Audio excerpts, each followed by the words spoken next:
Hi guys, welcome back to my YouTube channel. Girl, why are you wearing a hat and the leather jacket indoors? I'm gonna tell you guys, it's autumn, beautiful weather out there in Stockholm. And I think I love my outfit and I'm actually going out. So I thought, why not to make a nice video with this nice outfit? So that's why.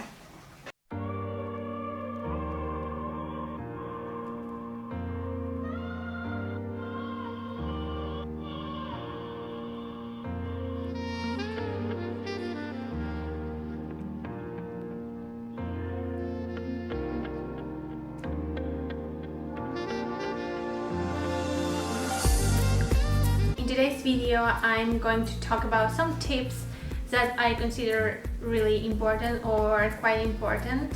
The tips about how to find a job in Stockholm, Sweden. If you recently moved to Sweden and you're looking for a job, so maybe these tips might help you because they are quite useful for myself. So I decided to just share it with you guys. So my first tip would be update your LinkedIn profile. If you got one, you have to update it. If you don't have any, you create one because it's so popular and so important here in Stockholm, Sweden. When I moved here from Barcelona, I didn't know it was so important, you know. In Barcelona, I didn't even have any profile, like any LinkedIn profile, and here it's so essential. They always ask you to provide your LinkedIn link and I was so impressed. So if you got one, you have to update it. If you don't, create one because some recruiters contact you directly through LinkedIn.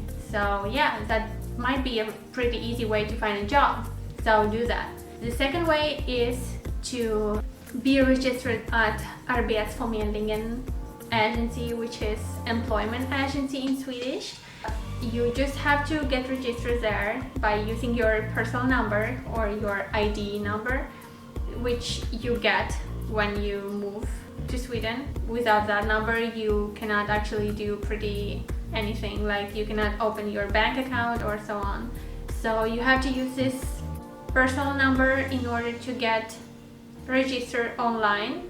And there you have to create your profile, you have to upload your CV, and when you update this profile, you create one, someone contacts you, some employee from Arbetsförmedlingen contacts you, calls you, and you might talk about what is your profession, what are you looking for, and they provide you some tips, and they just might guide you and provide you some really useful tips. You know, there are some people who consider that Arbetsförmedlingen doesn't really help, that they are useless, that it doesn't work. But I mean, I guess people expect them to just find a job for you, but it's just not possible. Like, don't expect anyone to find a job for you because you yourself have to find a job. Like, they can guide you, they can provide you some tips, they can help you, but don't expect anyone to find a job for you because that's nonsense.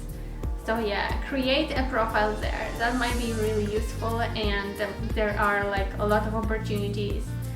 So yeah, do that. And the third thing is the networking. Networking is so important in Sweden. Like, wow, you have to have connections. You have to get to know people. You have to have connections. I'm telling you, it's so important. It's really important that someone can recommend you, that someone can recommend you to some recruiter or a job that you are applying for. So you at least have to have like minimum 2 recommendations to provide. So yeah, make friends, go out there, I don't know, meet friends, meet someone new, and yeah, you have to have like recommendations. You have to have someone that can really recommend you because it's so important.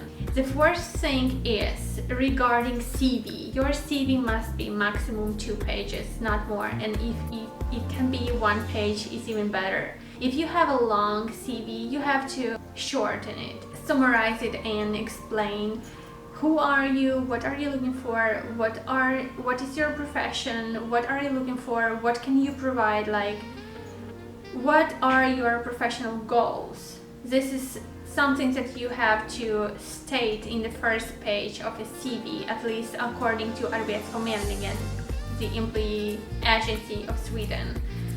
So do that and try to shorten your CV. And also you have to have a personal letter.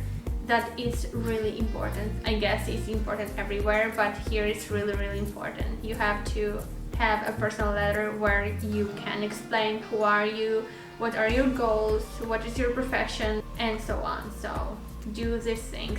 The fifth thing that I think that is pretty useful is to just use the websites like Glassdoor or Blocket or Monster. I will guys leave you the links below the website so you can check out.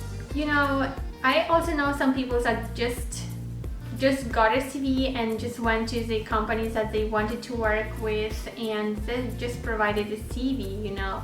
So if you think that this might work for you, you just go ahead. So yeah, these were some tips that I consider interesting and pretty useful. This is something that I've been doing myself, like researching a bit and trying to find the best way to find a job here. It's pretty tough, it's pretty hard. Sometimes it feels absolutely impossible, and you know, I sometimes think that Swedes, they prefer to contract someone that would be Swede instead of someone that is foreigner and someone that is unknown, and also that when you don't speak Swedish it's even harder. So yeah, Swedish is really important to speak, even if you speak well English, and of course we speak English as well, but it's really important to learn Swedish as well. So it's a really big plus, definitely, if you also want to like integrate and just get into society, you have to speak Swedish. So this is a big plus. So I hope you guys like this video. If you have something to say, if you have some other tips, if you, I don't know, if you have some other ways to find a job, just leave in the comments down below. I would definitely appreciate it. I hope you liked this video, and I would definitely appreciate if you subscribe. And see you guys in the next video. Bye!